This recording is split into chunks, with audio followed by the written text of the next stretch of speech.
Dear students, today we will discuss one of the application of BIOT SAVART Law. It is the magnetic field due to straight current carrying wire or conductor.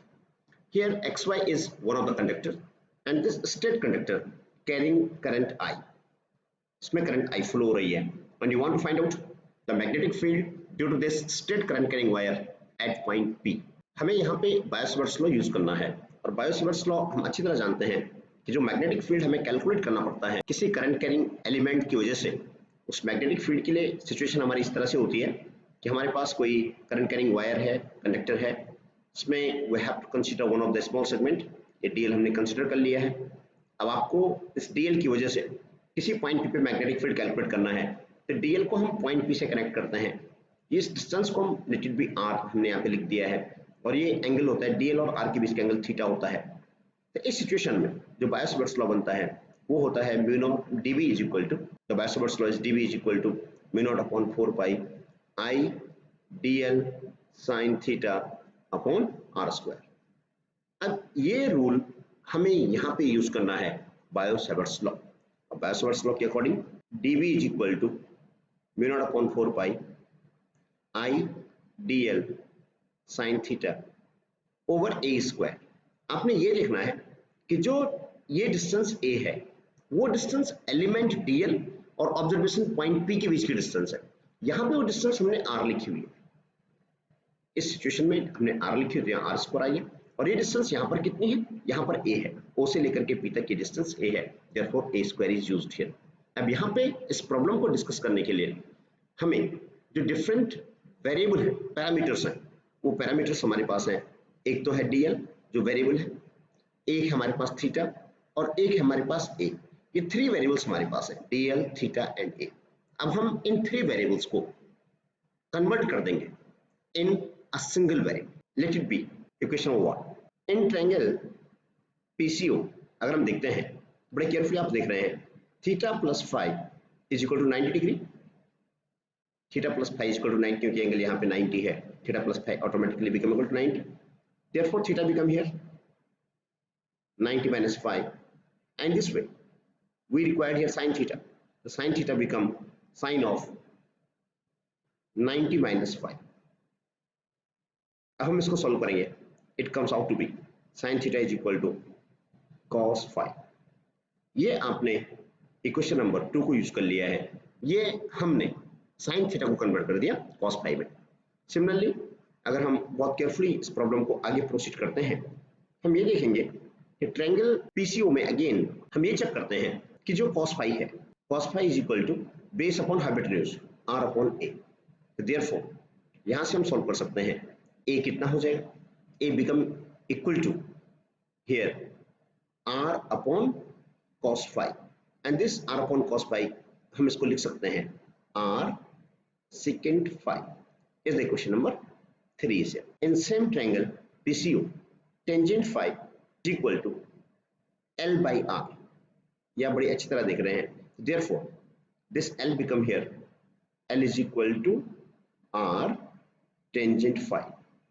और अगर हम इसको differentiate कर दें, differentiation के बाद आपको मिलेगा DL is equal to R tangent phi का होता है डिफरेंशिएशन secant square phi और फिर phi का डिफरेंशिएशन आप करेंगे and it become d5.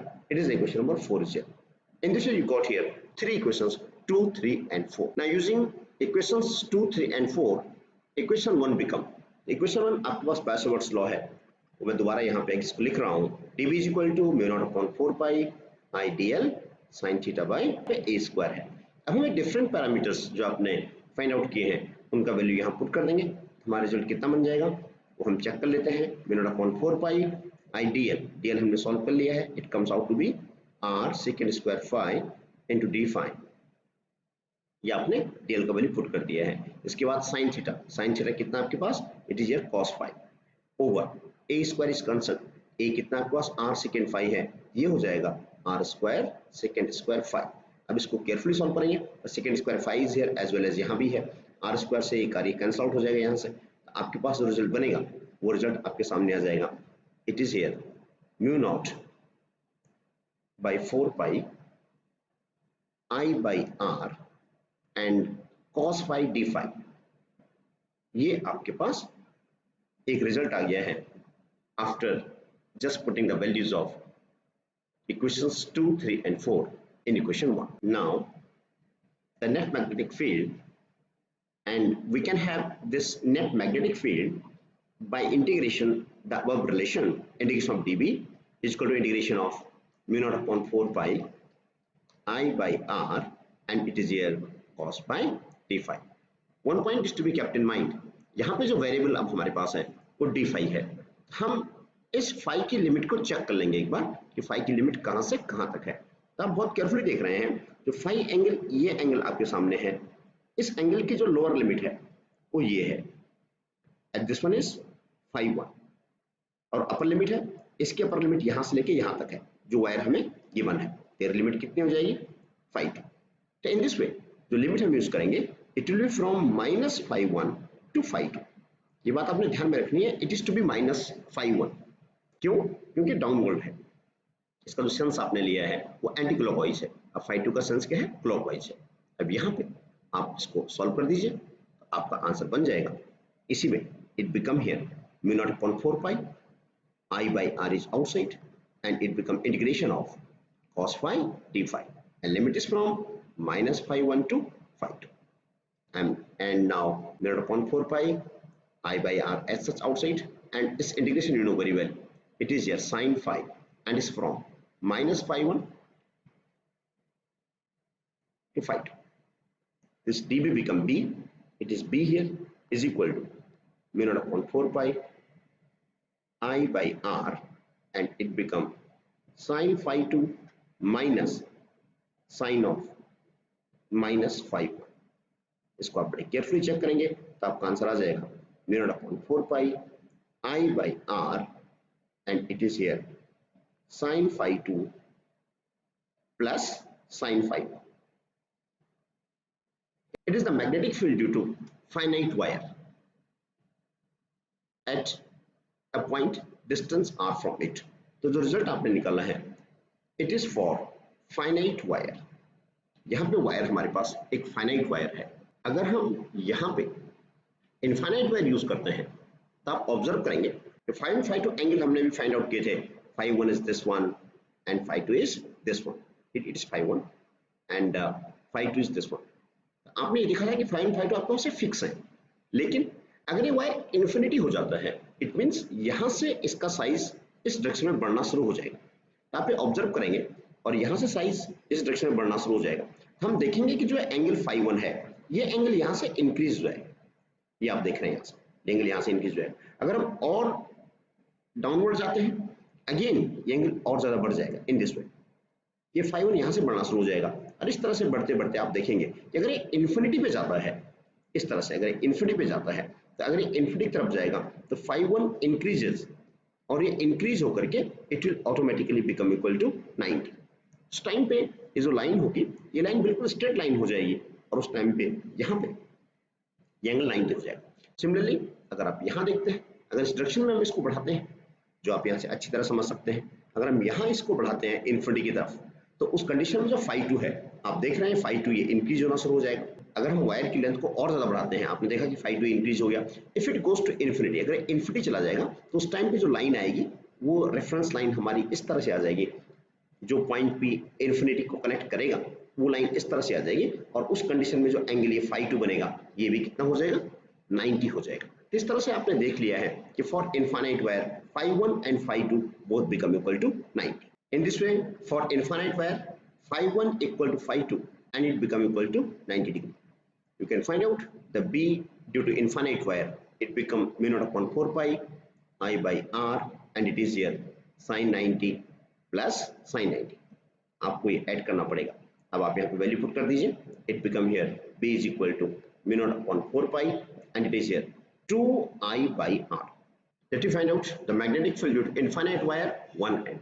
It means हमारे पास वायर वन एंड से इन्फिनिटी है और आपको दूसरे एंड जो दूसरा कॉर्नर है इसका उसके साइड में हमें मैग्नेटिक फील्ड को सॉल्व करना है, कैलकुलेट करना है। ऐसी सिचुएशन में जो फाई 1 एंगल होगा वो 90 हो जाएगा, ये हमने अभी समझा था, और जो फाई 2 एंगल आएगा वो 0 हो जाएगा, क्योंकि हम अच्छी तरह जानते हैं कि जो सिचुएशन हमने ड्रॉ की थी अभी, वो सिचुएशन ये थी हमारे पास, this one, and this angle is φ2 and this angle is φ1। ये हमारे पास φ1 है और ये हमारे पास φ2 है।